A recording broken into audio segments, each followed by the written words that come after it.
Hi everyone, welcome to the Whiteleyverse with me, Connor Whiteley, for another daily story with a chapter from one of my novellas. Before I start today's chapter, please remember to like, comment and subscribe to the channel so you don't miss any new content, and the engagement really helps the Whiteleyverse with the YouTube algorithm. Also, if you want to buy this book and any of my other fiction, then they're all available from all major ebook retailers. You can order the paperback and hardback copies from Amazon, your local bookstore and local library if you requested. Also, if you want the AI generated audiobook, then you can get it from selected audiobook platforms and library systems like Kobo, Spotify, Barnes & Noble, Google Play, Baker & Taylor, Biblioteca and Overdrive. Now, here's today's chapter. I hope you enjoyed as much as I did writing it. Chapter 1. The 15th of August 2023. Canterbury, England. This was the day she learnt her cases had deadly consequences, because Thomas Birch was about to die. Private Eye Bettie English was so glad to be alive, as she walked down the long cobblestoned High Street of Canterbury. She had always liked how wide, open and wonderful the High Street was, with its weird little Roman buildings and city wall, still visible 1,000 years on. There were delightful coffee shops, sweet bakeries and banks hiding in its ancient buildings made in the last century or two, and large shopping outlets in immense glass buildings that just somehow worked in amongst the ancient stone. Betty loved how Canterbury was always a strange mixture of new and old, and that was certainly true for the students. Large crowds of young university students walked up and down the high street like raging rivers. Betty focused on the students from all different backgrounds, classes and ages walking about laughing with their friends and just having a good time. She smiled at a young couple as they walked past hand in hand. The woman was wearing a very tasteful blue dress, and the man wearing a cute white t-shirt. They looked good together. Betty was really glad to see everyone was okay. She knew it was precious to have small peaceful moments between cases and business work. She was the president of the British Private Eye Federation too, to enjoy normal life. Betty felt great to be alive, as she continued towards her office just above the High Street. She had finally secured extra funding for a brilliant new program that would allow medical students, especially poor students, to get post-mortem experience before they graduated, allowing them to have better skills employers wanted, and Betty just couldn't be happier. She was doing what she loved, and she was helping innocent, wonderful people.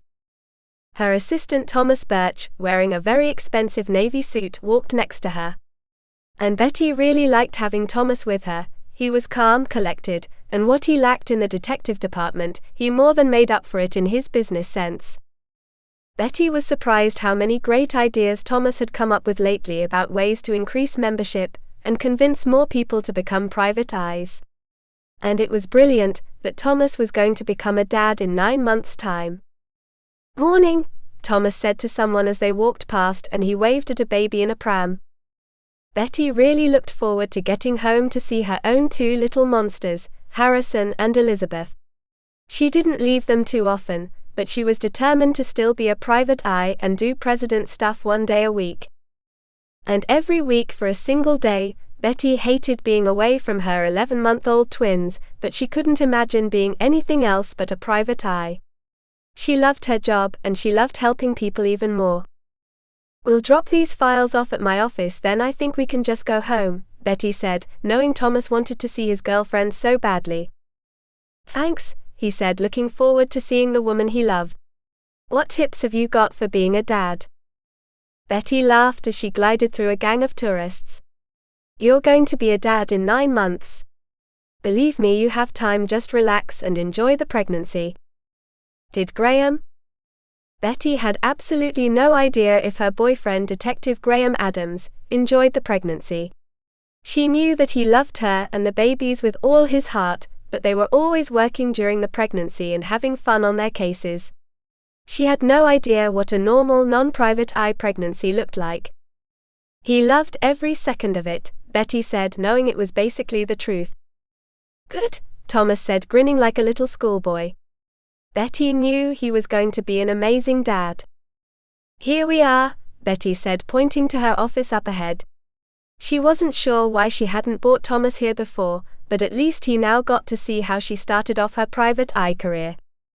It exploded. Flaming bricks rained down. People screamed. People cried in agony. People burnt alive. Glass popped. Glass shattered. Slicing into flesh. Betty looked at Thomas. His head exploded. Betty screamed. Bullets screamed towards her. Betty scanned the area. 5 black armored men raced towards her, firing as they went. Bullets smashed into the cobblestones. Betty ran in the opposite direction. Bullets smashed into innocent people. Chests exploded. Blood sprayed up Betty's face. She kept running. She took out her phone. It exploded. Cars screamed towards her. 3 black SUVs without number plates raced towards Betty. They jerked to one side. More black armored men leapt out. They fired. Not at Betty. At people chasing her. A black car door opened. A hand gestured Betty inside. A bullet sliced into her arm. Betty legged it, diving into the SUVs. The SUVs raced away. Betty just hoped she hadn't traded one killer for another. Welcome back everyone, it's me again, Colin Whiteley. So I really hope that you enjoyed today's story, because I flat out love writing, creating stories and sharing them with you. If you really enjoyed today's story, then please remember to like, comment and subscribe to the channel so you don't miss any new content, and the engagement really helps the Whiteleyverse with the YouTube algorithms. And if you want to buy this short story or any of my other fiction, then they're available from all major ebook retailers, and you can get them from your local library if you requested, and you can order the paperback copies from Amazon, your local bookstore or local library if you request it. Lastly, if you want to support the channel on a one-off basis, then you can now buy me a coffee at buymeacoffee.com/Conor Whiteley. Also, if you know anyone who would enjoy today's story, then please share it with them. I'm always really grateful when you wonderful people help us spread the word about the channel. So, thanks for watching the Whiteleyverse, and I'll see you again soon. Have a great day, everyone.